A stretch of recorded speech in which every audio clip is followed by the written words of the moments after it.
now facing the problem of staging a comeback because of the Depression.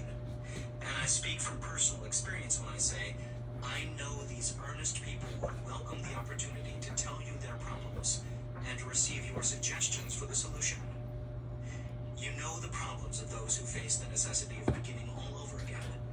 There are thousands of people in America today who would like to know how they can convert ideas into money. People who must start at scratch, without finances, and recoup their losses. If anyone can help them, you can. If you publish the book, I would like to own the first copy that comes from the press, personally autographed by you. With best wishes, believe me, cordially yours, Jennings Randolph. Chapter 2.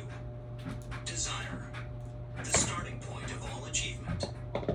The first step toward riches. When Edwin C. Barnes climbed down from the freight train in Orange, New Jersey more than 30 years ago, he may have resembled a tramp, but his thoughts were those of a king. As he made his way from the railroad tracks to Thomas A. Edison's office, his mind was at work. He saw himself standing in Edison's presence. He heard himself asking Mr. Edison for an opportunity to carry out the one consuming obsession of his life, a burning desire to become the business associate of the great inventor. Barnes's desire was not a hope, it was not a wish, it was a keen, pulsating desire, which transcended everything else. It was definite. The desire was not new when he approached Edison. It had been Barnes's dominating desire for a long time. In the beginning, when the desire first appeared in his mind, it may have been, probably was, only a wish. But it was no mere wish when he appeared before Edison with it. A few years later, Edwin C. Barnes again stood before Edison, in the same office where he first met the inventor. This time, his desire had been translated into reality. He was in business with Edison. The dominating dream of his life had become a reality. Today, people who know Barnes envy him because of the break life yielded him. They see him in the days of his triumph, without taking the trouble to investigate the cause of his success. Barnes succeeded because he chose a definite goal, placed all his energy, all his willpower, all his effort, everything back of that goal. He did not become the partner of Edison the day he arrived. He was content to start in the most menial work, as long as it provided an opportunity to take even one step toward his cherished goal. 5 years passed before the chance he had been seeking made its appearance. During all those years, not one ray of hope, not one promise of attainment of his desire had been held out to him. To everyone except himself, he appeared only another cog in the Edison business wheel. But in his own mind, he was the partner of Edison every minute of the time, from the very day that he first went to work there. It is a remarkable illustration of the power of a definite desire. Barnes won his goal because he wanted to be a business associate of Mr. Edison more than he wanted anything else. He created a plan by which to attain that purpose. But he burned all bridges behind him. He stood by his desire until it became the dominating obsession of his life, and finally, a fact. When he went to Orange, he did not say to himself, I will try to induce Edison to give me a job of some sort. He said, I will see Edison and put him on notice that I have come to go into business with him. He did not say, I will work there for a few months, and if I get no encouragement, I will quit and get a job somewhere else. He did say, I will start anywhere. I will do anything Edison tells me to do, but before I am through, I will be his associate. He did not say, I will keep my eyes open for another opportunity, in case I fail to get what I want in the Edison organization. He said, there is but one thing in this world that I am determined to have, and that is a business association with Thomas A. Edison. I will burn all bridges behind me and stake my entire future on my ability to get what I want. He left himself no possible way of retreat. He had to win or perish. That is all there is to the Barnes story of success. A long while ago, great warrior faced a situation which made it necessary for him to make a decision which ensured his success on the battlefield. He was about to send his armies against a powerful foe, whose men outnumbered his own. He loaded his soldiers into boats, sailed to the enemy's country, unloaded soldiers and equipment, then gave the order to burn the ships that had carried them. Addressing his men before the first battle, he said, "You see the boats going up in smoke. That means we cannot leave these shores alive unless we win. We now have no choice. We win or we perish." They won. Every person who wins in any undertaking must be willing to burn his ships and cut all sources of retreat. Only by so doing can one be sure of maintaining that state of mind known as a burning desire to win, essential to success.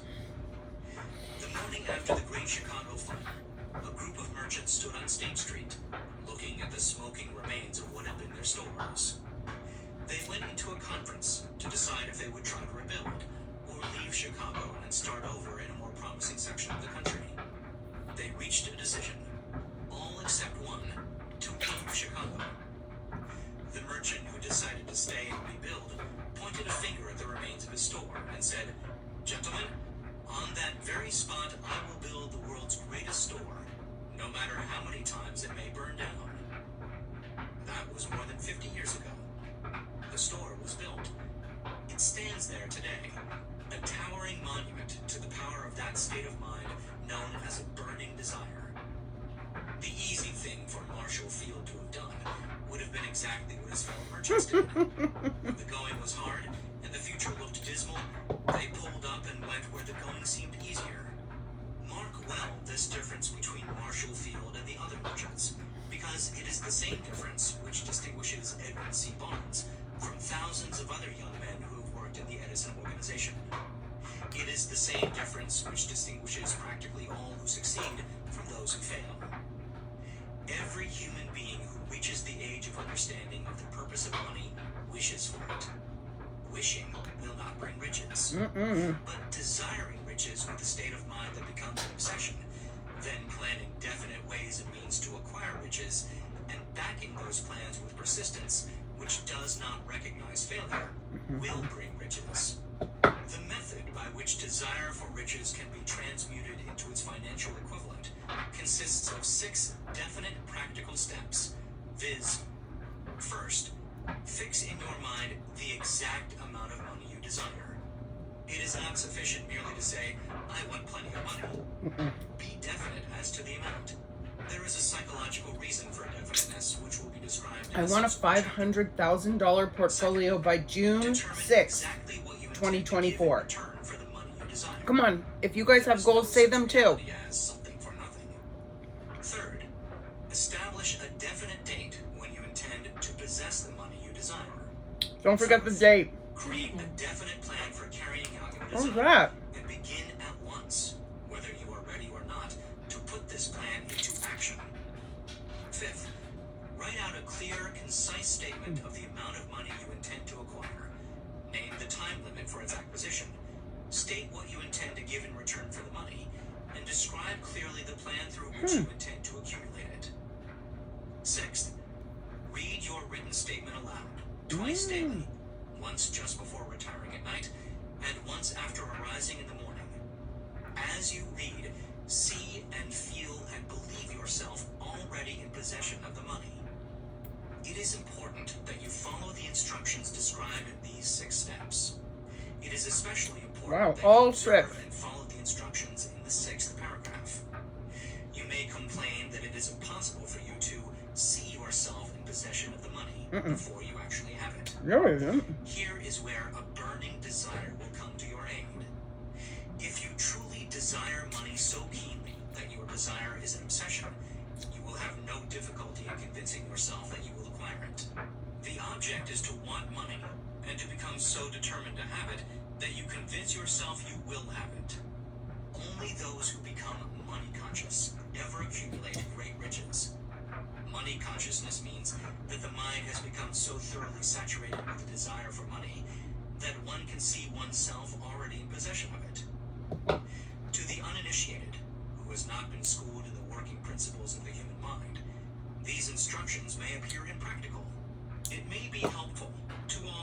well to recognize the soundness of the 6 steps, to know that the information they convey was received from Andrew Carnegie, who began as an ordinary laborer in the steel mills, but managed, despite his humble beginning, to make these principles yield him a fortune of considerably more than $100 million.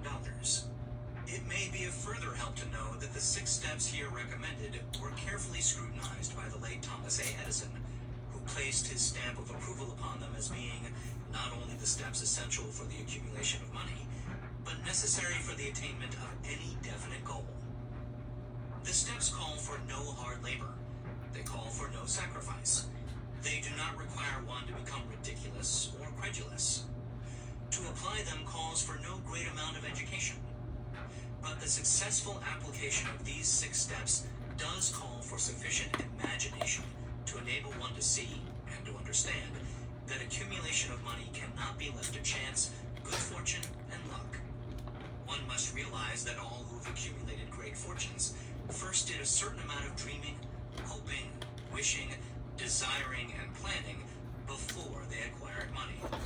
You may as well know right here that you can never have riches in great quantities unless you can work yourself into a white heat of desire for money and actually believe you will possess it. You may as well know also that every great leader, from the dawn of civilization down to the present, was a dreamer. Christianity is the greatest potential power in the world today because its founder was an intense dreamer who had the vision and the imagination to see realities in their mental and spiritual form before they had been transmuted into physical form. If you do not see great riches in your imagination, you will never see them in your bank balance. Never in the history of America has there been so great an opportunity for practical dreamers as now exists. The 6-year economic collapse has reduced all men substantially to the same level. A new race is about to be run. The stakes represent huge fortunes which will be accumulated within the next 10 years. The rules of the race have changed because we now live in a changed world that definitely favors the masses, those who had but little or no opportunity to win under the conditions existing during the Depression, when fear paralyzed growth and development. We who are in this race for riches should be encouraged to know that this changed world in which we live is demanding new ideas, new ways of doing things, new leaders, new inventions, new methods of teaching, new methods of marketing, new books, new literature, new features for the radio, new ideas for moving pictures. Back of all this demand for new and better things, there is one quality which one must possess to win, and that is definiteness of purpose, the knowledge of what one wants, and a burning desire to possess it. The business depression marked the death of one age and the birth of another. This changed world requires practical dreamers who can and will put their dreams into action. The practical dreamers have always been, and always will be, the pattern makers of civilization. We who desire to accumulate riches should remember the real leaders of the world always have been men who harnessed and put into practical use the intangible, unseen forces of unborn opportunity, and have converted those forces, or impulses of thought, into skyscrapers, cities, factories, airplanes, automobiles, and every form of convenience that makes life more pleasant. Tolerance and an open mind are practical necessities of the dreamer of today. Those who are afraid of new ideas are doomed before they start. Never has there been a time more favorable to pioneers than the present. True, there is no wild and woolly West to be conquered, as in the days of the covered wagon. But there is a vast business, financial, and industrial world to be remolded and redirected along new and better lines. In planning to acquire your share of the riches, let no one influence you to scorn the dreamer.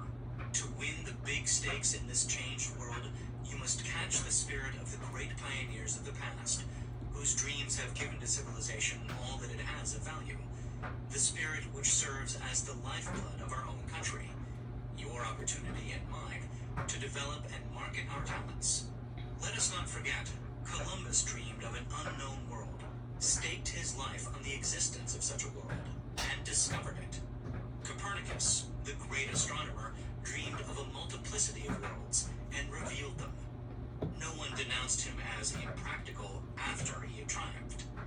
Instead, the world worshipped at his shrine, thus proving once more that success requires no apologies, failure permits no alibis. If the thing you wish to do is right, and you believe in it, go ahead and do it. Put your dream across, and never mind what they say if you meet with temporary defeat, for they perhaps do not know that every failure brings with it the seed of an equivalent success. Henry Ford, poor and uneducated, dreamed of a horseless carriage, went to work with what tools he possessed, without waiting for opportunity to favor him, and now evidence of his dream belts the entire earth. He has put more wheels into operation than any man who ever lived, because he was not afraid to back his dreams.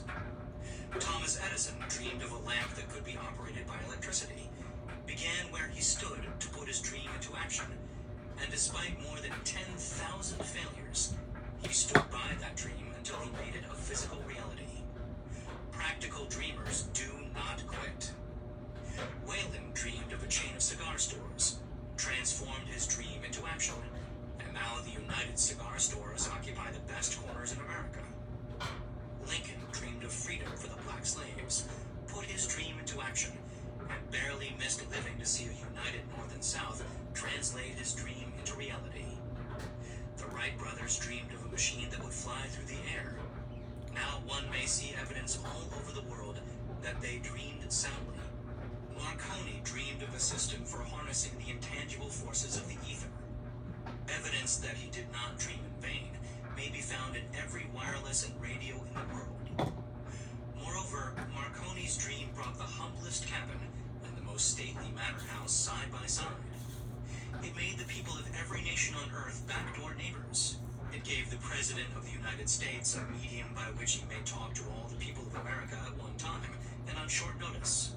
It may interest you to know that Marconi's friends had him taken into custody and examined in a psychopathic hospital when he announced he had discovered a principle through which he could send messages through the air without the aid of words or other direct physical means of communication. The dreamers of today stand back. Oh my God. The world has become accustomed to new discoveries. Nay, it has shown a willingness to reward the dreamer who gives the world a new idea. The greatest achievement was, at first, and for a time, but a dream. The oak sleeps in the acorn, the bird waits in the egg, and in the highest vision of the soul, a waking angel stirs. Dreams are the seedlings of reality. Awake, arise, and assert yourself, you dreamers of the world. Your star is now in the ascendancy. The world depression brought the opportunity you have been waiting for. It taught people humility, tolerance, and open-mindedness. The world is filled with an abundance of opportunity, which the dreamers of the past never knew. A burning desire to be and to do is the starting point from which the dreamer must take off. Dreams are not born of indifference, laziness, or lack of ambition. The world no longer scoffs at the dreamer, nor calls him impractical. If you think it does, take a trip to Tennessee and witness what a dreamer president has done in the way of harnessing and using the great water power of America. A score of years ago, such a dream would have seemed like madness. You have been disappointed. You have undergone defeat during the Depression. You have felt the great heart within you crushed until it bled. Take courage, for these experiences have tempered the spiritual metal of which you are made. Wow. They are assets of incomparable value. Remember, too, that all who succeed in life get off to a bad start and pass through many heartbreaking struggles before they arrive. The turning point in the lives of those who succeed usually comes at the moment of some crisis, through which they are introduced to their other selves. John Bunyan wrote The Pilgrim's Progress, which is among the finest of all English literature, after he had been confined in prison and sorely punished because of his views on the subject of religion. O. Henry discovered the genius which slept within his brain after he had met with great misfortune and was confined in a prison cell in Columbus, Ohio. Being forced, through misfortune, to become acquainted with his other self and to use his imagination, he discovered miserable criminal and outcast. Strange and varied are the ways of life, and stranger still are the ways of infinite intelligence, through which men are sometimes forced to undergo all sorts of punishment before discovering their own brains and their own capacity to create useful ideas through imagination. Edison, the world's greatest inventor and scientist, was a tramp telegraph operator. He failed innumerable times before he was driven finally to the discovery of the genius which slept within his brain. Charles Dickens began by pasting labels on blacking pots. The tragedy of his first love penetrated the depths of his soul and converted him into one of the world's truly great authors. That tragedy produced first David Copperfield, then a succession of other works that made this a richer and better world for all who read his books. Disappointment over love affairs generally has the effect of driving men to drink and women to ruin. And this because most people never learn the art of transmuting their strongest emotions into dreams of a constructive nature. Helen Keller became deaf, dumb, and blind shortly after birth. Despite her greatest misfortune, she has written her name indelibly in the pages of the history of the great. Her entire life has served as evidence that no one ever is defeated until defeat has been accepted as reality. Robert Burns was an illiterate country lad. He was cursed by poverty and grew up to be a drunkard in the bargain. The world was made better for his having lived because he clothed beautiful thoughts in poetry, and thereby plucked a thorn and planted a rose in its place. Booker T. Washington was born in slavery, handicapped by race and color. Because he was tolerant, had an open mind at all times on all subjects, and was a dreamer, he left his impress for good on an entire race. Beethoven was deaf, Milton was blind, but their names will last as long as time endures, because they dreamed and translated. I didn't know Beethoven was deaf. Thought. Holy shit! Before passing to the next chapter, kindle anew in your mind the fire of hope, faith, courage, and tolerance. If you have these states of mind and a working knowledge of the principles described, all else that you need will come to you when you are ready for it. Let Emerson state the thought in these words: every proverb, every book, every byword that belongs to thee for aid and comfort shall surely come home through open or winding passages. Every friend whom not thy fantastic will, but the great and tender soul in thee craveth, shall lock thee in his embrace. There is a difference between wishing for a thing and being ready to receive it. No one is ready for a thing until he believes he can acquire it. The state of mind must be belief, not mere hope or wish. Open-mindedness is essential for belief. Closed minds do not inspire faith, courage, and belief. Remember, no more effort is required to aim high in life, to demand abundance and prosperity, than is required to accept misery and poverty. A great poet has correctly stated this universal truth through these lines: I bargained with life for a penny, and life would pay no more. However, I begged at evening, when I counted my scanty store. For life is a just employer. He gives you what you ask. But once you have set the wages, why, you must bear the task. I worked for a menial's hire, only to learn dismayed that any wage I had asked of life, life would have willingly paid. Desire outruns Oh, that's further clever. nature. As a fitting climax to this chapter, I wish to introduce one of the most unusual persons I have ever known. I first saw him 24 years ago, a few minutes after he was born. He came into the world without any physical sign of ears, and the doctor admitted, when pressed for an opinion, that the child might be deaf and mute for life. I challenged the doctor's opinion. I had the right to do so. I was the child's father. I, too, reached a decision and rendered an opinion, but I expressed the opinion silently, in the secrecy of my own heart. I decided that my son would hear and speak. Nature could send me a child without ears, but nature could not induce me to accept the reality of the affliction. In my own mind, I knew that my son would hear and speak. How? I was thought of the words of the immortal Emerson.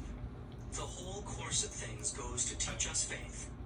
We need only obey. There is guidance for each of us, and by lowly listening, we shall hear the right word. The right word? Desire. More than anything else, I desired that my son should not be a deaf mute. From that desire, I never receded, not for a second. Many years previously, I had written, "Our only limitations are those we set up in our own minds." For the first time, I wondered if that statement were true. Lying on the bed in front of me was a newly born child, without the natural equipment of hearing. Even though he might hear and speak, he was obviously disfigured for life. Surely this was a limitation which that child had not set up in his own mind. What could I do about it? Somehow I would find a way to transplant into that child's mind my own burning desire for ways and means of conveying sound to his brain without the aid of ears. As soon as the child was old enough to cooperate, I would fill his mind so completely with a burning desire to hear that nature would, by methods of her own, translate it into physical reality. All this thinking took place in my own mind, but I spoke of it to no one. Every day I renewed the pledge I had made myself, not to accept a deaf mute for a son. As he grew older and began to take notice of things around him, we observed that he had a slight degree of hearing. When he reached the age when children usually begin talking, he made no attempt to speak, but we could tell by his actions that he could hear certain sounds slightly. That was all I wanted to know. I was convinced that if he could hear even slightly, he might develop still greater hearing capacity. Then something happened which gave me hope. It came from an entirely unexpected source. We bought a Victrola. When the child heard the music for the first time, he went into ecstasies and promptly appropriated the machine. He soon showed a preference for certain records. Among them, It's a Long Way to Tipperary. On one occasion, he played that piece over and over for almost 2 hours, standing in front of the Victrola with his teeth clamped on the edge of the case. The significance of this self-formed habit of his did not become clear to us until years afterward, for we had never heard of the principle of bone conduction of sound at that time. Shortly after he appropriated the Victrola, I discovered that he could hear me quite clearly when I spoke with my lips touching his mastoid bone, or at the base of the brain. These discoveries placed in my possession the necessary media by which I began to translate into reality my burning desire to help my son develop hearing and speech. By that time, he was making stabs at speaking certain words. The outlook was far from encouraging, but desire backed by faith knows no such word as impossible. Having determined that he could hear the sound of my voice plainly, I began immediately to transfer to his mind the desire to hear and speak. I soon discovered that the child enjoyed bedtime stories, so I went to work, creating stories designed to develop in him self-reliance, imagination, and a keen desire to hear and to be normal. There was one story in particular, which I emphasized by giving it some new and dramatic coloring each time it was told. It was designed to plant in his mind the thought that his affliction was not a liability, but an asset of great value. Despite the fact that all the philosophy I had examined clearly indicated that every adversity brings with it the seed of an equivalent advantage, I must confess that I had not the slightest idea how this affliction could ever become an asset. Wow. However, I continued my practice of wrapping that philosophy in bedtime stories, hoping the time would come when he would find some plan by which his handicap could be made to serve some useful purpose. Reason told me plainly that there was no adequate compensation for the lack of years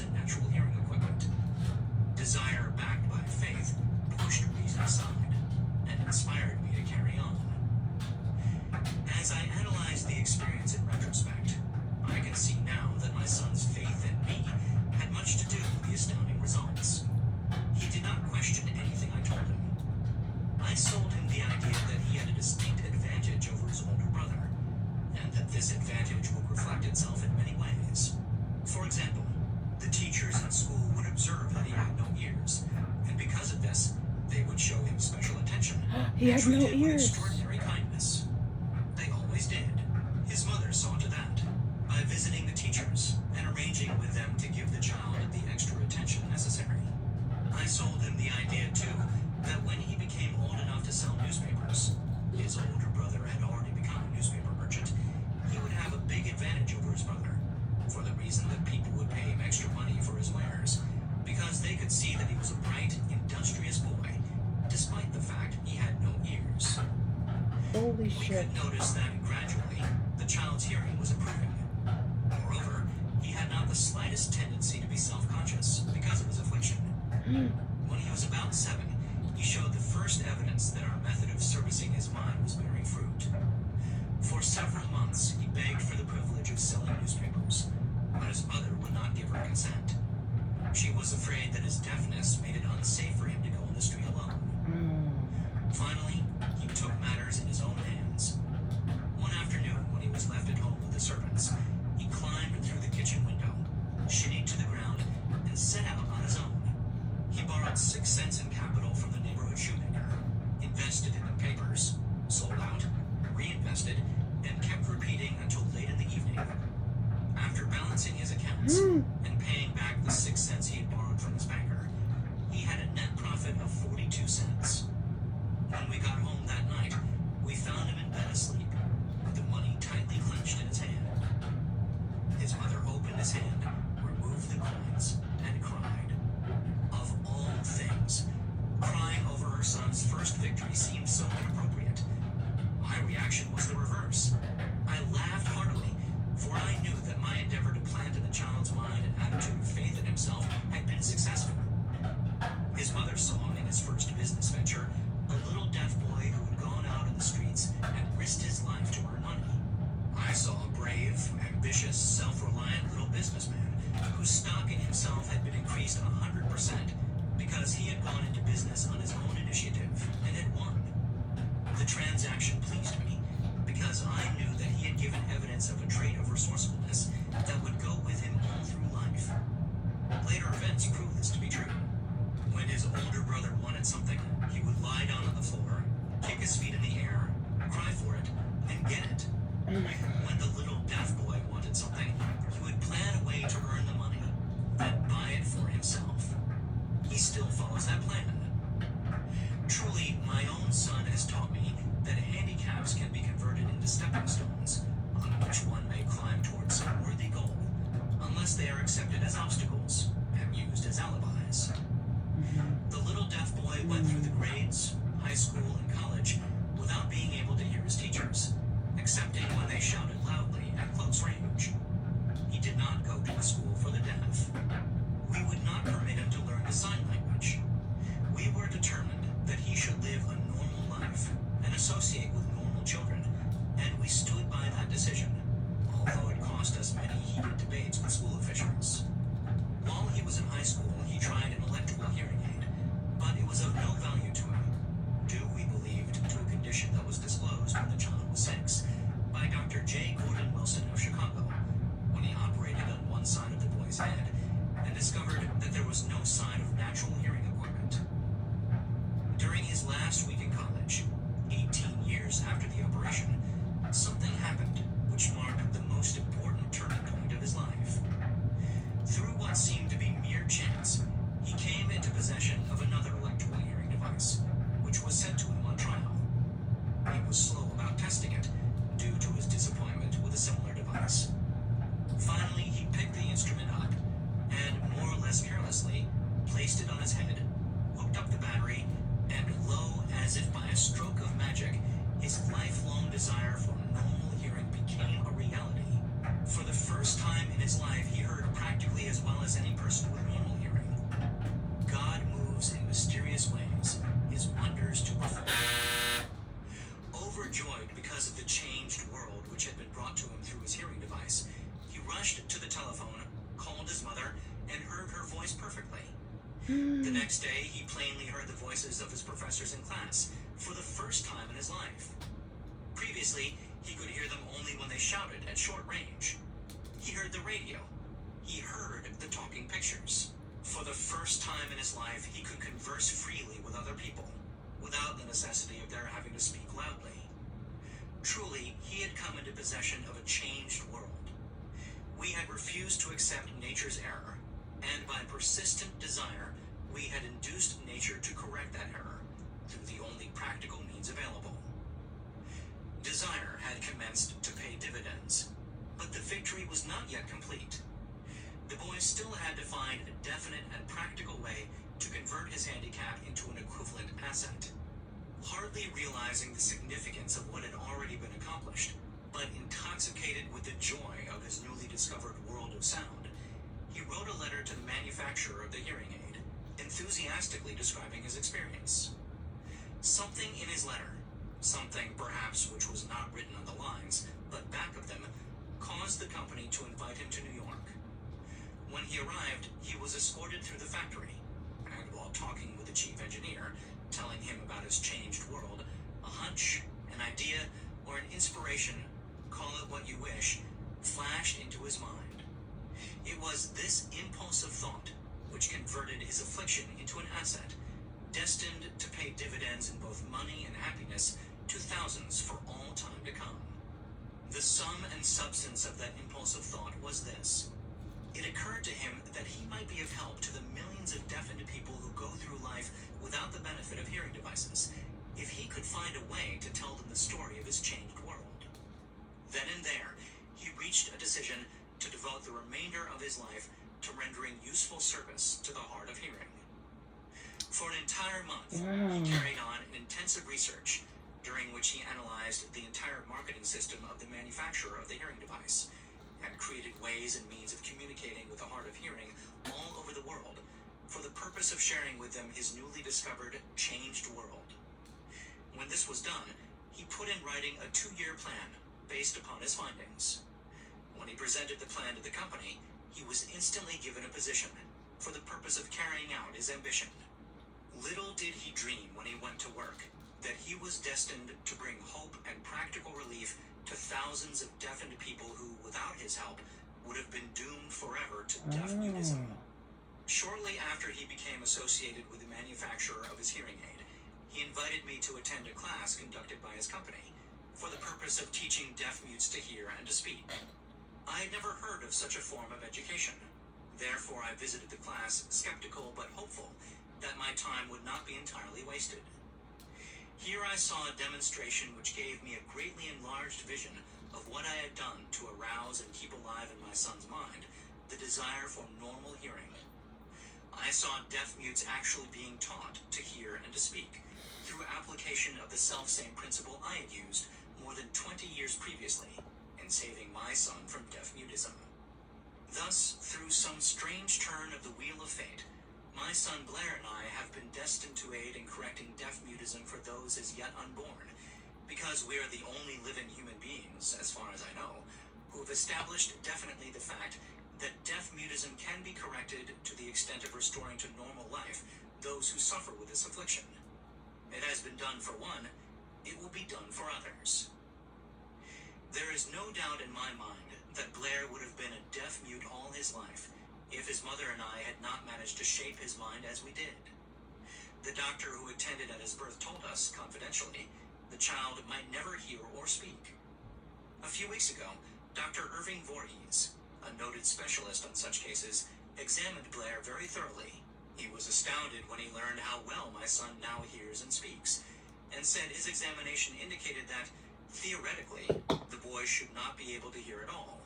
But the lad does hear, despite the fact that X-ray pictures show there is no opening in the skull whatsoever from where his ears should be to the brain.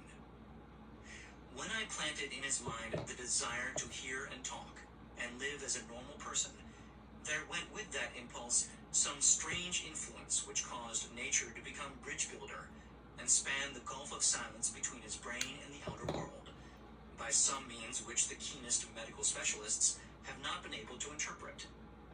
It would be sacrilege for me to even conjecture as to how nature performed this miracle. It would be unforgivable if I neglected to tell the world as much as I know of the humble part I assumed in the strange experience.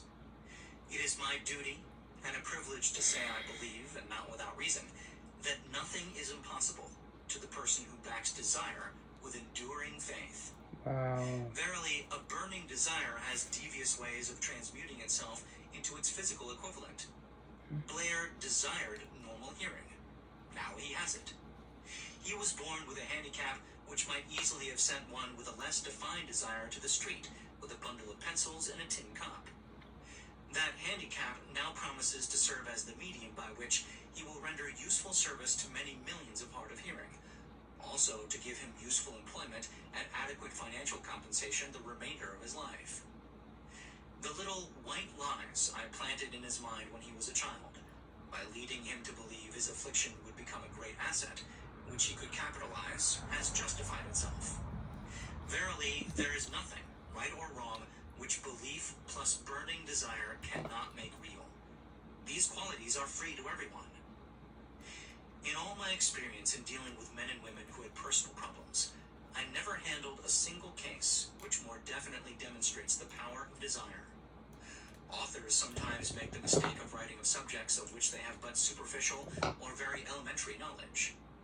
It has been my good fortune to have had the privilege of testing the soundness of the power of desire through the affliction of my own son. Perhaps it was providential that the experience came as it did, for surely no one is better prepared than he to serve as an example of what happens when desire is put to the test.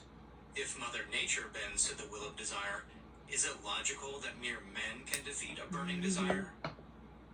Strange and imponderable is the power of the human mind. We do not understand the method by which it uses every circumstance, every individual, every physical thing within its reach, as a means of transmuting desire into its physical counterpart. Perhaps science will uncover the secret. I planted in my son's mind the desire to hear and to speak, as any normal person hears and speaks. That desire has now become a reality. I planted in his mind the desire to convert his greatest handicap into his greatest asset. That desire has been realized. The modus operandi by which this astounding result was achieved is not hard to describe. It consisted of three very definite facts. First, I mixed faith with the desire for normal hearing, which I passed on to my son. Second, I communicated my desire to him in every conceivable way available, through persistent, continuous effort over a period of years. Third, he believed me. As this chapter was being completed, news came of the death of Madame Schumann Heink. One short paragraph in the news dispatch gives the clue to this unusual woman's stupendous success as a singer. I quote the paragraph because the clue it contains is none other than desire. Early in her career, Madame Schumann Heink visited the director of the Vienna Court Opera to have him test her voice. But he did not test it. After taking one look at the awkward and poorly dressed girl, he exclaimed none too gently, "With such a face, and with no personality at all, how can you ever expect to succeed in opera? My good child, give up the idea. Buy a sewing machine and go to work. You can never be a singer." Never is a long time. The director of the Vienna Court Opera knew much about the technique of singing. He knew little about the power of desire, when it assumes the proportion of an obsession. If he had known more of that power, he would not have made the mistake of condemning genius without giving it an opportunity. Several years ago, one of my business associates became ill. He became worse as time went on, and finally was taken to the hospital for an operation. Just before he was wheeled into the operating room, I took a look at him, and wondered how anyone as thin and emaciated as he could possibly go through a major operation successfully. The doctor warned me that there was little, if any, chance of my ever seeing him alive again. But that was the doctor's opinion. It was not the opinion of the patient. Just before he was wheeled away, he whispered feebly, "Do not be disturbed, Chief. I will be out of here in a few days." The attending nurse looked at me with pity. But the patient did come through safely. After it was all over, his physician said, nothing but his own desire to live saved him. He never would have pulled through if he had not refused to accept the possibility of death. I believe in the power of desire backed by faith, because I have seen this power lift men from lowly beginnings to places of power and wealth. I have seen it rob the grave of its victims. I have seen it serve as the medium by which men staged a comeback after having been defeated in 100 different ways. I have seen it provide my own son with a normal, happy, successful life, despite nature's having sent him into the world without ears. How can one harness and use the power of desire? This has been answered through this and the subsequent chapters of this audiobook. This message is going out to the world at the end of the longest, perhaps the most devastating depression America has ever known. It is reasonable to presume that the message may come to the attention of many who have been wounded by the depression, those who have lost their fortunes, others who have lost their positions, and great numbers who must reorganize their plans and stage a comeback. To all these, I wish to convey the thought that all achievement, no matter what may be its nature or its purpose, must begin with an intense, burning desire for something definite. Through some strange and powerful principle of mental chemistry, which she has never divulged, nature wraps up in the impulse of strong desire that something which recognizes no such word as impossible and accepts no such reality as failure. No wonder I lived. Chapter 3. Faith. Visualization of and belief in attainment of desire. The second step toward riches. Faith is the head chemist of the mind. When faith is blended with the vibration of thought, the subconscious mind instantly picks up the vibration, translates it into its spiritual equivalent, and transmits it to infinite intelligence, as in the case of prayer. The emotions of faith, love, and sex are the most powerful of all the major positive emotions. When the three are blended, they have the effect of coloring the vibration of thought in such a way that it instantly reaches the subconscious mind, where it is changed into its spiritual equivalent, the only form that induces a response from infinite intelligence.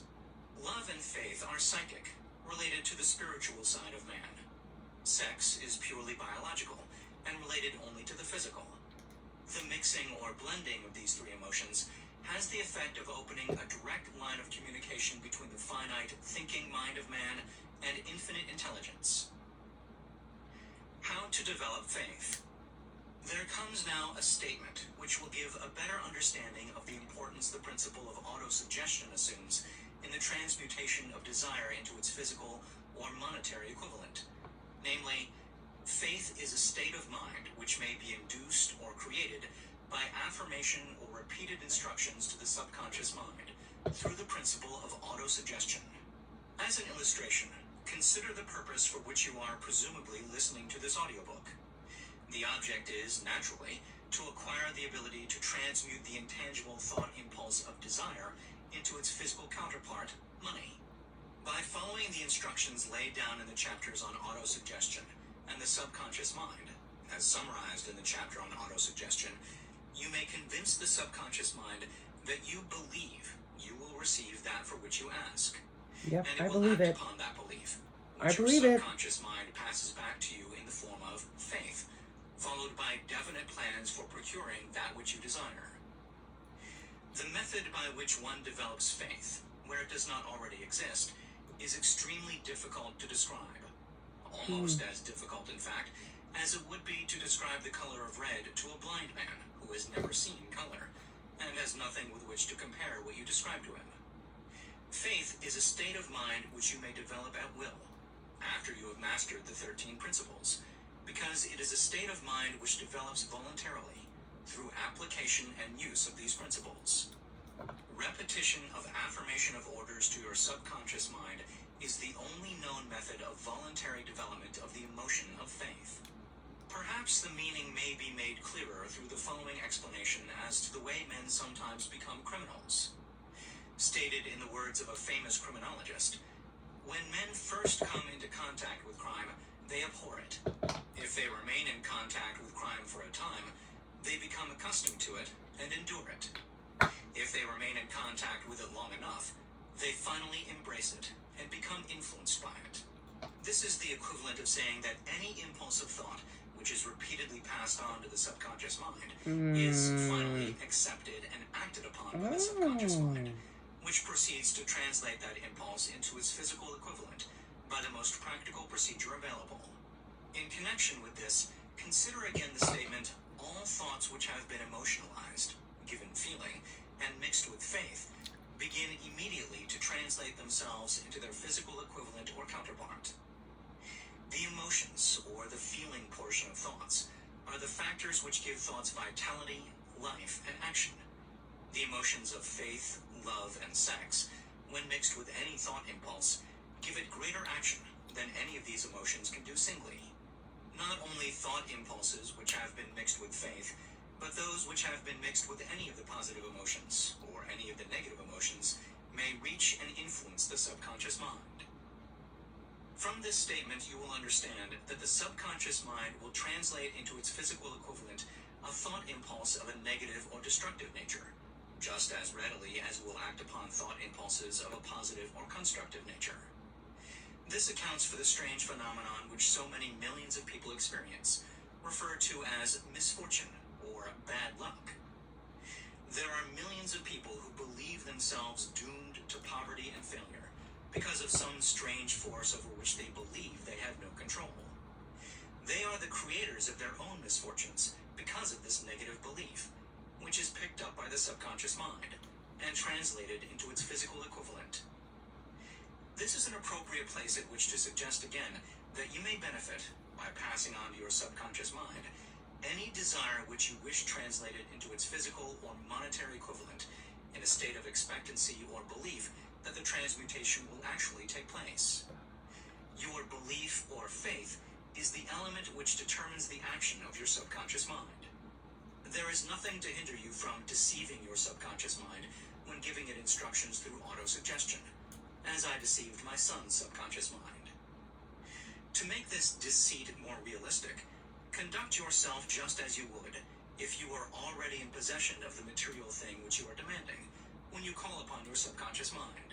The subconscious mind will transmute into its physical equivalent, by the most direct and practical media available, any order which is given to it in a state of belief or faith that the order will be carried out. Surely enough has been stated to give a starting point, from which one may, through experiment and practice, acquire the ability to mix faith with any order given to the subconscious mind. Perfection will come through practice. It cannot come by merely reading instructions.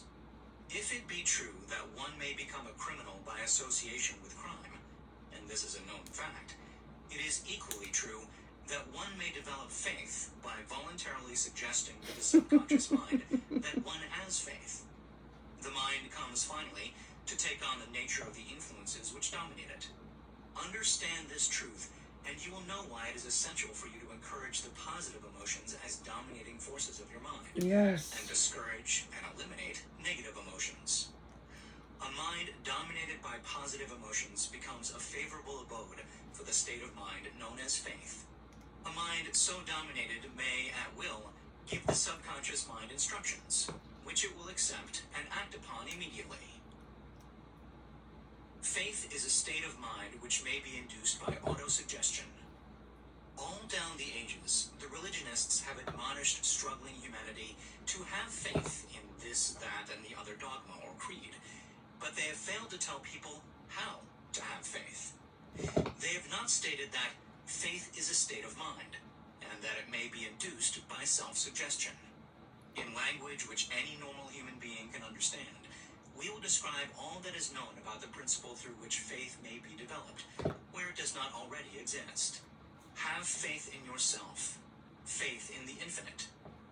Before we begin, you should be reminded again that faith is the eternal elixir which gives life, power, and action to the impulse of thought. The foregoing sentence is worth listening to a second time, and a third, and a fourth. It is worth saying aloud.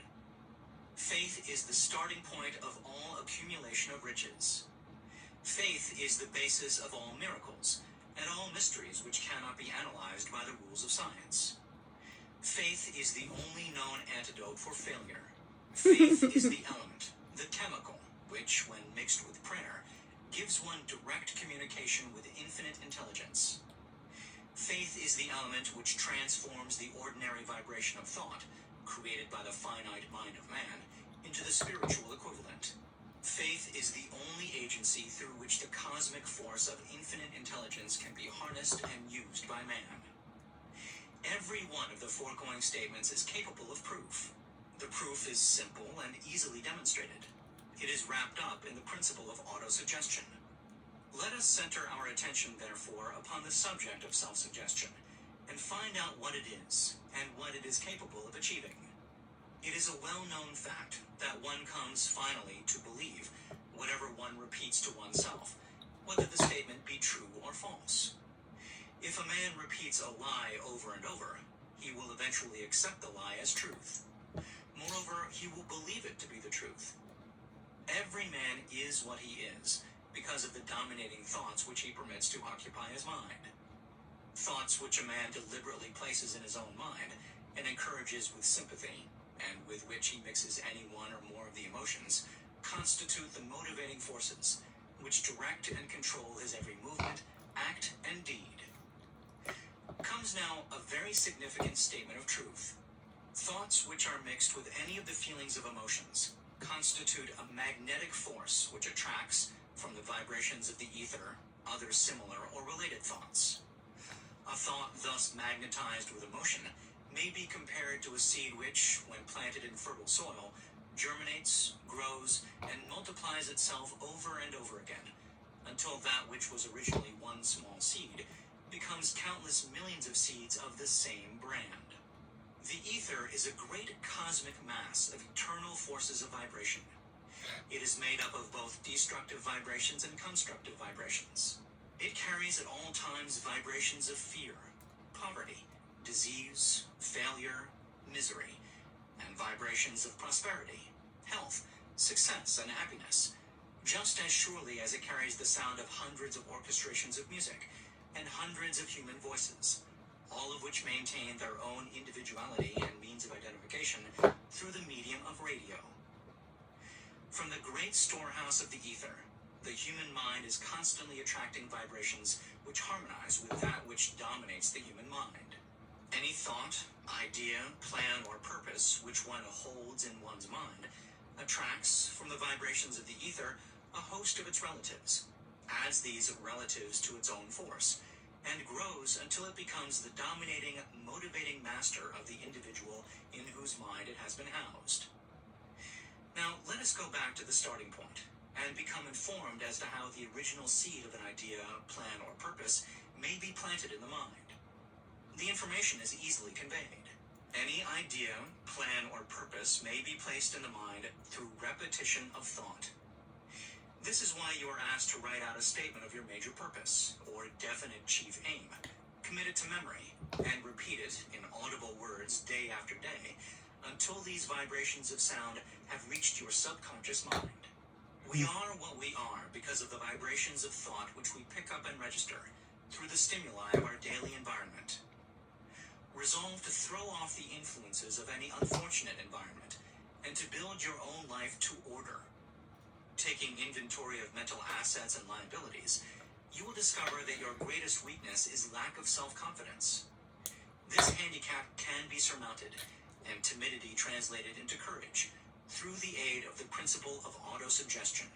The application of this principle may be made through a simple arrangement of positive thought impulses stated in writing, memorized and repeated, until they become a part of the working equipment of the subconscious faculty of your mind.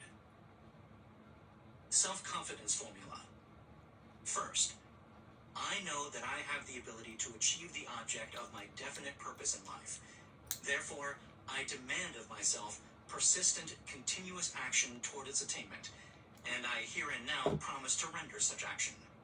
Second, I realize the dominating thoughts of my mind will eventually reproduce themselves in outward physical action, and gradually transform themselves into physical reality. Therefore, I will concentrate my thoughts for 30 minutes daily upon the task of thinking of the person I intend to become, thereby creating in my mind a clear mental picture of that person.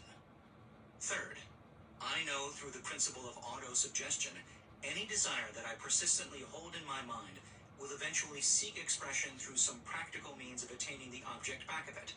Therefore, I will devote 10 minutes daily to demanding of myself the development of self-confidence. Fourth, I have clearly written down a description of my definite chief aim in life, and I will never stop trying until I shall have developed sufficient self-confidence for its attainment. That's right. Fifth, I fully realize that no wealth or position can long endure unless built upon truth and justice. Therefore, I will engage in no transaction I hope which that's does true. not benefit all whom it affects. I will succeed by attracting to myself the forces I wish to use and the cooperation of other people. I will induce others to serve me because of my willingness to serve others. I will eliminate hatred, envy, Yes. jealousy, selfishness, and cynicism by Absolutely. developing love for all humanity. Yay. Because I know that a negative attitude toward others can never bring me success. No. I will cause others to believe in me because I will believe in them and in Yes. myself. I will sign my name to this formula, commit it to memory, and repeat it aloud once a day with full faith that it will gradually influence my thoughts and actions so that I will become a self-reliant and successful person. Back of this formula is a law of nature which no man has yet been able to explain. It has baffled the scientists of all ages. The psychologists have named this law autosuggestion, and let it go at that. The name by which one calls this law is of little importance. The important fact about it is, it works for the glory and success of mankind if it is used constructively. On the other hand, if used destructively, it will destroy just as readily. In this statement may be found a very significant truth, namely that those who go down in defeat and end their lives in poverty, misery, and distress do so because of negative application of the principle of autosuggestion. The cause may be found in the fact that all impulses of thought have a tendency to clothe themselves in their physical equivalent. The subconscious mind, the chemical laboratory in which all thought impulses are combined and made ready for translation into physical reality, makes no distinction between constructive and destructive thought impulses. It works with the material we feed it, through our thought impulses. The subconscious mind will translate into reality a thought driven by fear, just as readily as it will translate into reality a thought driven by courage or faith. The pages of medical history are rich with illustrations of cases of suggestive suicide. A man may commit suicide through negative suggestion just as effectively as by any other means. In a Midwestern city, a man by the name of Joseph Grant, a bank official, borrowed a large sum of the bank's money without the consent of the directors. He lost the money through gambling. One afternoon, the bank examiner came and began to check the accounts. Grant left the bank, took a room in a local hotel, and when they found him 3 days later, he was lying in bed, wailing and moaning, repeating over and over these words: "My God, this will kill me. I cannot stand the disgrace." In a short time, he was dead. The doctors pronounced the case one of mental suicide. Just as Wow. electricity will turn the wheels of industry, Oh my God. if used constructively, or snuff out life if wrongly used, so will the law of autosuggestion Whoa. lead you to peace and prosperity, or down into the valley of misery, failure, and death, according to your degree of understanding and application of it. If you fill your mind with fear, doubt, and unbelief in your ability to connect with and use the forces of infinite intelligence, the law of autosuggestion will take this spirit of unbelief and use it as a pattern by which your subconscious mind will translate it into its physical equivalent. This statement is as true as the statement that 2 and 2 are 4. Like the wind which carries one ship east and another west, the law of autosuggestion will lift you up or pull you down, according to the way you set your sails of thought. The law of autosuggestion, through which any person may rise to altitudes of achievement which stagger the imagination, is well described in the following verse. If you think you are beaten, you are. If you think you dare not, you don't. If you like to win, but you think you can't, it is almost certain you won't. If you think you lose, you're lost. For out of the world we find, success begins with a fellow's will. It's all in the state of mind. If you think you are outclassed, you are. You've got to think high to rise. You've got to be sure of yourself before you can ever win a prize. Life's battles don't always go to the stronger or faster man, but soon or late, the man who wins is the man who thinks he can. Listen to the words which have been emphasized, and you will catch the deep meaning which the poet had in mind. Somewhere in your makeup, perhaps in the cells of your brain, there lies sleeping the seed of achievement, which, if aroused and put into action, would carry you to heights such as you may never have hoped to attain. Just as a master musician may cause the most beautiful strains of music to pour forth from the strings of a violin, so may you arouse the genius which lies asleep in your brain, and cause it to drive you upward to whatever goal you may wish to achieve. Abraham Lincoln was a failure at everything he tried, until he was well past the age of 40. He was a Mr. Nobody from nowhere, until a great experience came into his life, aroused the sleeping genius within his heart and brain, and gave the world one of its really great men. That experience was mixed with the emotions of sorrow and love. It came to him through Anne Rutledge, the only woman whom he ever truly loved. It is a known fact that the emotion of love is closely akin to the state of mind known as faith, and this for the reason that love comes very near to translating one's thought impulses into their spiritual equivalent. During his work of research, the author discovered, from the analysis of the life work and achievements of hundreds of men of outstanding accomplishment, that there was the influence of a woman's love back of nearly every one of them. The emotion of love in the human heart and brain creates a favorable field of magnetic attraction, which causes an influx of the higher and finer vibrations which are afloat in the ether. If you wish evidence of the power of faith, study the achievements of men and women who have employed it. At the head of the list comes the Nazarene. Christianity is the greatest single force which influences the minds of men. The basis of Christianity is faith, no matter how many people may have perverted or misinterpreted the meaning of this great force, and no matter how many dogmas and creeds have been created in its name, which do not reflect its tenets. The sum and substance of the teachings and the achievements of Christ, which may have been interpreted as miracles, were nothing more nor less than faith. If there are any such phenomena as miracles, they are produced only through the state of mind known as faith. Some teachers of religion, and many who call themselves Christians, neither understand nor practice faith. Let us consider the power of faith, as it is now being demonstrated by a man who is well known to all of civilization, Mahatma Gandhi of India. In this man, the world has one of the most astounding examples known to civilization of the possibilities of faith. Gandhi wields more potential power than any man living at this time, and this despite the fact that he has none of the orthodox tools of power, such as money, battleships, soldiers, and materials of warfare. Gandhi has no money, he has no home, he does not own a suit of clothes, but he does have power.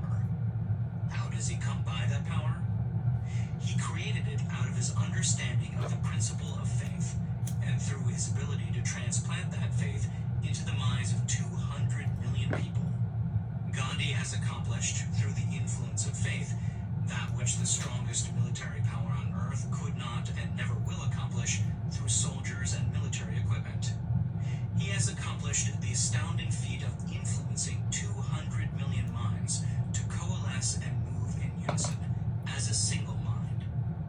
What other force on earth, except faith, could do as much?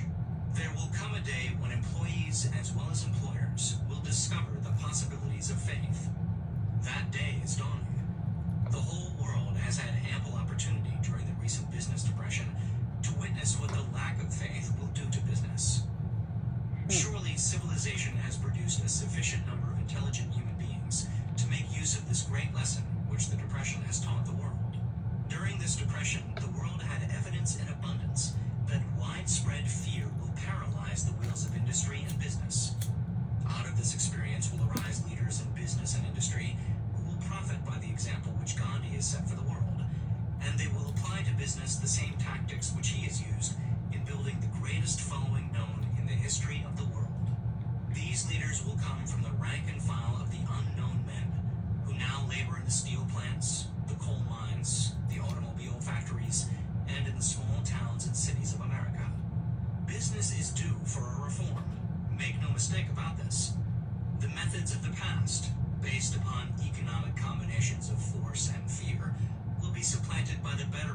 principles of faith and cooperation. Men who labor will receive more than daily wages. They will receive dividends from the business, the same as those who supply the capital for business. But first they must give more to their employers, and stop this bickering and bargaining by force, at the expense of the public. They must earn the right to dividends. Moreover, and this is the most important thing of all, they will be led by leaders who will understand and apply the principles employed by Mahatma Gandhi. Only in this way may leaders get from their followers the spirit of full cooperation, which constitutes power in its highest and most enduring form. This stupendous machine age in which we live, and from which we are just emerging, has taken the soul out of men. Its leaders have driven men as though they were pieces of cold machinery. They were forced to do so by the employees who have bargained, at the expense of all concerned, to get and not to give. The watchword of the future will be human happiness and contentment, and when this state of mind shall have been attained, the production will take care of itself, more effectively than anything that has ever been accomplished where men did not and could not mix faith and individual interest with their labor. Because of the need for faith and cooperation in operating business and industry, it will be both interesting and profitable to analyze an event which provides an excellent understanding of the method by which industrialists and businessmen accumulate great fortunes by giving before they try to get. The event chosen for this illustration dates back to 1900, when the United States Steel Corporation was being formed. As you listen to the story, keep in mind these fundamental facts, and you will understand how ideas have been converted into huge fortunes. First, the huge United States Steel Corporation was born in the mind of Charles M. Schwab, in the form of an idea he created through his imagination. Second, he mixed faith with his idea. Third, he formulated a plan for the transformation of his idea into physical and financial reality.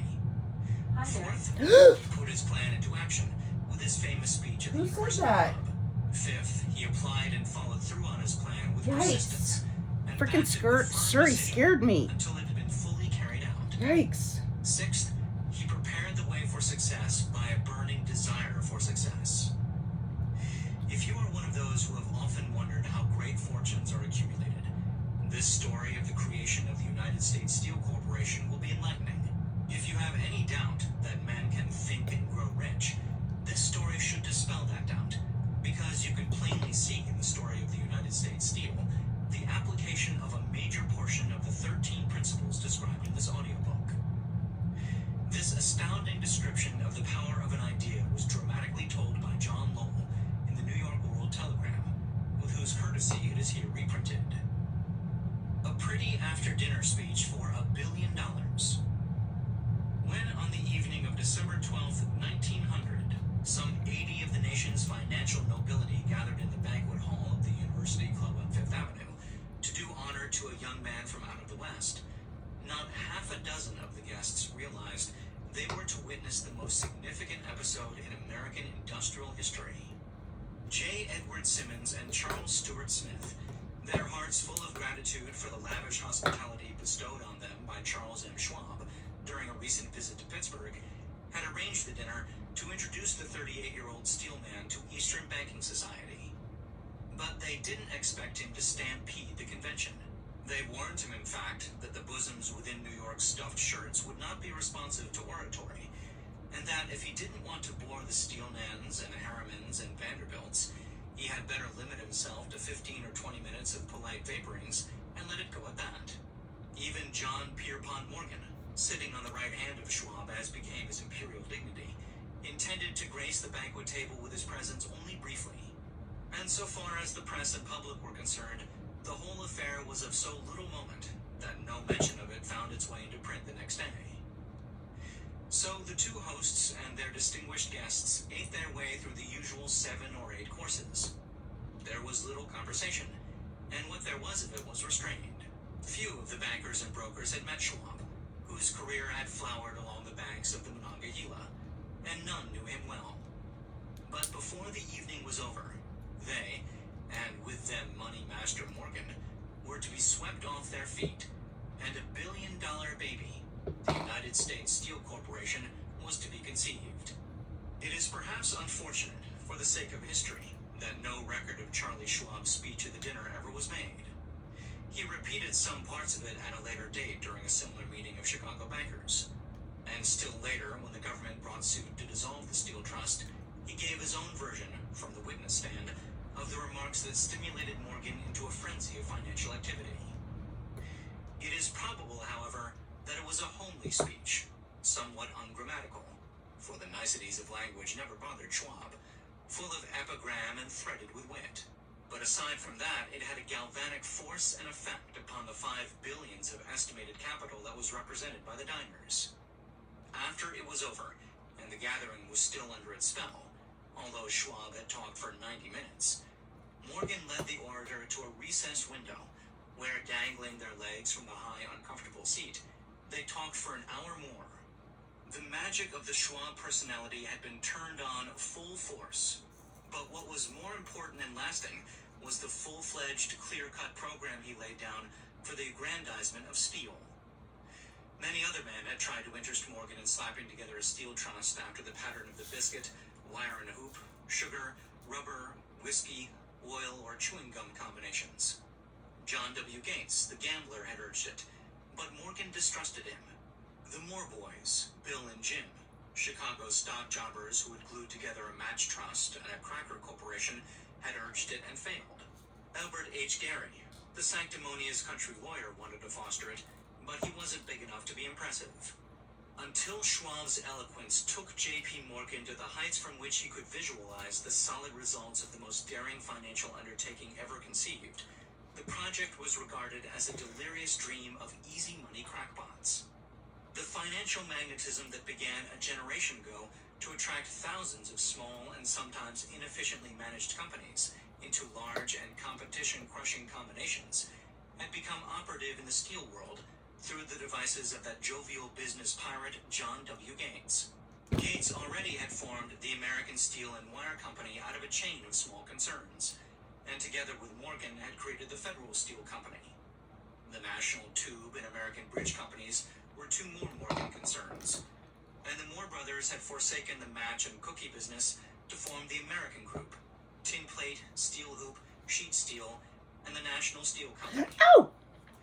But by the side of Andrew Carnegie's gigantic vertical trust, a trust owned and operated by 53 partners, those other combinations were picayune. They might combine to their heart's content, but the whole lot of them couldn't make a dent in the Carnegie organization, and Morgan knew it. The eccentric old Scot knew it too. From the magnificent heights of Skibo Castle, he had viewed, first with amusement and then with resentment, the attempts of Morgan's smaller companies to cut into his business. When the attempts became too bold, Carnegie's temper was translated into anger and retaliation. He decided to duplicate every mill owned by his rivals. Hitherto, he hadn't been interested in wire, pipe, hoops, or sheet. Instead, he was content to sell such companies the raw steel and let them work it into whatever shape they wanted. Now, with Schwab as his chief and able lieutenant, he planned to drive his enemies to the wall. So it was that in the speech of Charles M. Schwab, Morgan saw the answer to his problem with combination. A trust without Carnegie, giant of them all, would be no trust at all. A plum pudding, as one writer said, without the plums. Schwab's speech on the night of December 12, 1900, undoubtedly carried the inference, though not the pledge, that the vast Carnegie enterprise could be brought under the Morgan tent. He talked of the world future for steel, of reorganization for efficiency, of specialization, of the scrapping of unsuccessful mills and concentration of effort on the flourishing properties, of economies in the ore traffic, of economies in overhead and administrative departments, of capturing foreign markets. More than that, he told the buccaneers among them wherein lay the errors of their customary piracy. Their purposes, he inferred, had been to create monopolies, raise prices, and pay themselves fat dividends out of privilege. Schwab condemned the system in his heartiest manner. The short-sightedness of such a policy, he told his hearers, lay in the fact that it restricted the market in an era when everything cried for expansion. By cheapening the cost of steel, he argued, an ever-expanding market would be created. More uses for steel would be devised, and a goodly portion of the world trade could be captured. Actually, though he did not know it, Schwab was an apostle of modern mass production. So the dinner at the University Club came to an end. Morgan went home to think about Schwab's rosy predictions. Schwab went back to Pittsburgh to run the steel business for Andrew Carnegie, while Gary and the rest went back to their stock tickers to fiddle around in anticipation of the next move. It was not long coming. It took Morgan about 1 week to digest the feast of reason Schwab had placed before him. When he had assured himself that no financial indigestion was to result, he sent for Schwab and found that young man rather coy.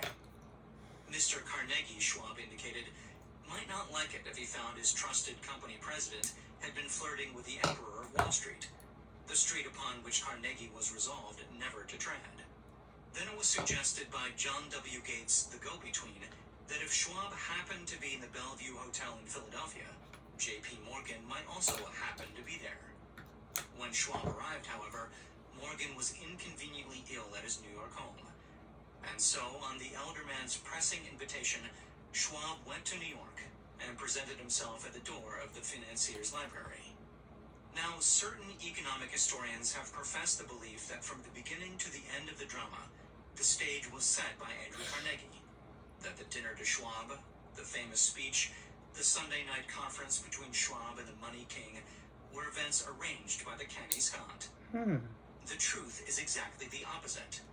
When Schwab was called in to consummate the deal, he didn't even know whether the little boss, as Andrew was called, would so much as listen to an offer to sell, particularly to a group of men whom Andrew regarded as being endowed with something less than holiness. But Schwab did take into the conference with him, in his own handwriting, 6 sheets of copperplate figures, representing to his mind the physical worth and the potential earning capacity of every steel company he regarded as an essential star in the new metal firmament. 4 men pondered over these figures all night. The chief, of course, was Morgan, steadfast in his belief in the divine right of money. With him was his aristocratic partner, Robert Bacon, a scholar and a gentleman. The third was John W. Gates, whom Morgan scorned as a gambler and used as a tool. The fourth was Schwab, who knew more about the processes of making and selling steel than any whole group of men then living. Throughout that conference, the Pittsburghers' figures were never questioned. If he said a company was worth so much, then it was worth that much and no more. He was insistent, too, upon including in the combination only those concerns he nominated. He had conceived a corporation in which there would be no duplication, not even to satisfy the greed of friends who wanted to unload their companies upon the broad Morgan shoulders. Thus he left out by design a number of the larger concerns upon which the walruses and carpenters of Wall Street had cast hungry eyes. When dawn came, Morgan rose and straightened his back. Only one question remained. "Do you think you can persuade Andrew Carnegie to sell?" he asked. "I can try," said Schwab. "If you can get him to sell, I will undertake the matter," said Morgan. So far, so good. But would Carnegie sell? How much would he demand? Schwab thought about $320 million. What would he take payment in? Common or preferred stocks? Bonds? Cash? Nobody could raise $250 million in cash. There was a golf game in January on the frost-cracking heath of the St. Andrews Links in Westchester, with Andrew bundled up in sweaters against the cold, and Charlie talking volubly, as usual, to keep his spirits up. But no word of business was mentioned until the pair sat down in the cozy warmth of the Carnegie cottage hard by. Then, with the same persuasiveness that had hypnotized 80 millionaires at the University Club, Schwab poured out the glittering promises of retirement and comfort, of untold millions to satisfy the old man's social caprices. Carnegie capitulated, wrote a figure on a slip of paper, handed it to Schwab and said, "All right, that's what we'll sell for." The figure was approximately $400 million and was reached by taking the $320 million mentioned by Schwab as a basic figure and adding to it $80 million to represent the increased capital value over the previous 2 years. Later, on the deck of a transatlantic liner, the Scotsman said ruefully to Morgan, I wish I had asked you for $100 million more. If you had asked for it, you'd have gotten it, Morgan told him cheerfully. There was an uproar, of course. A British correspondent cabled that the foreign steel world was appalled by the gigantic combination. President Hadley of Yale declared that unless trusts were regulated, the country might expect an emperor in Washington within the next 25 years. But that able stock manipulator, Keene, went at his work of shoving the new stock at the public so vigorously that all the excess water, estimated by some at nearly $600 million, was absorbed in a twinkling. So Carnegie had his millions, and the Morgan Syndicate had $620 million for all its trouble, and all the boys, from Gates to Gary, had their millions. The 38-year-old Schwab had his reward. He was made president of the new corporation and remained in control until 1930. The dramatic story of big business, which you have just finished, was included in this audiobook because it is a perfect illustration of the method by which desire can be transmuted into its physical equivalent. I imagine some listeners will question the statement that a mere intangible desire can be converted into its physical equivalent. Doubtless some will say, you cannot convert nothing into something. Yes, you can. The answer is in the story of United States Steel. Yes, you can. That giant organization was created in the mind of one man. The plan by which the organization was provided with the steel mills that gave it financial stability was created in the mind of the same man. His faith, his desire, his imagination, his persistence were the real ingredients that went into United States Steel. The steel mills and mechanical equipment acquired by the corporation after it had been brought into legal existence were incidental. But careful analysis will disclose the fact that the appraised value of the properties acquired by the corporation increased in value by an estimated $600 million by the mere transaction which consolidated them under one management. In other words, Charles M. Schwab's idea, plus the faith with which he conveyed it to the minds of J.P. Morgan and the others, was marketed for a profit of approximately $600 million. Not an insignificant sum for a single idea. What happened to some of the men who took their share of the millions of dollars of profit made by this transaction is a matter with which we are not now concerned. The important feature of the astounding achievement is that it serves as unquestionable evidence of the soundness of the philosophy described in this audiobook, because this philosophy was the warp and the woof of the entire transaction. Moreover, the practicability of the philosophy has been established by the fact that the United States Steel Corporation prospered and became one of the richest and most powerful corporations in America, employing thousands of people, developing new uses for steel, and opening new markets, thus proving that the $600 million in profit which the Schwab idea produced was earned. Riches begin in the form of thought. The amount is limited only by the person in whose mind the thought is put into motion. Faith removes limitations. Remember this when you are ready to bargain with life for whatever it is that you ask as your price for having passed this way. Remember also that the man who created the United States Steel Corporation was practically unknown at the time. He was merely Andrew Carnegie's Man Friday until he gave birth to his famous idea. After that, he quickly rose to a position of power, fame, and riches. There are no limitations to the mind except those we acknowledge. Both poverty and riches are the offspring of thought. Chapter 4. Autosuggestion. The medium for influencing the subconscious mind. The third step toward riches. Autosuggestion is a term which applies to all suggestions and all self-administered stimuli which reach one's mind through the five senses. Stated in another way, autosuggestion is self-suggestion. It is the agency of communication between that part of the mind where conscious thought takes place and that which serves as the seat of action for the subconscious mind. Through the dominating thoughts which one permits to remain in the conscious mind, whether these thoughts be negative or positive is immaterial, the principle of autosuggestion voluntarily reaches the subconscious mind and influences it with these thoughts. No thought, whether it be negative or positive, can enter the subconscious mind without the aid of the principle of autosuggestion, with the exception of thoughts picked up from the ether. Stated differently, all sense impressions which are perceived through the five senses are stopped by the conscious thinking mind, and may be either passed on to the subconscious mind or rejected at will. The conscious faculty serves, therefore, as an outer guard to the approach of the subconscious. Nature has so built man that he has absolute control over the material which reaches his subconscious mind through his five senses, although this is not meant to be construed as a statement that man always exercises this control. In the great majority of instances, he does not exercise it, which explains why so many people go through life in poverty. Recall what has been said about the subconscious mind resembling a fertile garden spot, in which weeds will grow in abundance, if the seeds of more desirable crops are not sown therein. Autosuggestion is the agency of control through which an individual may voluntarily feed his subconscious mind on thoughts of a creative nature, or by neglect, permit thoughts of a destructive nature to find their way into this rich garden of the mind.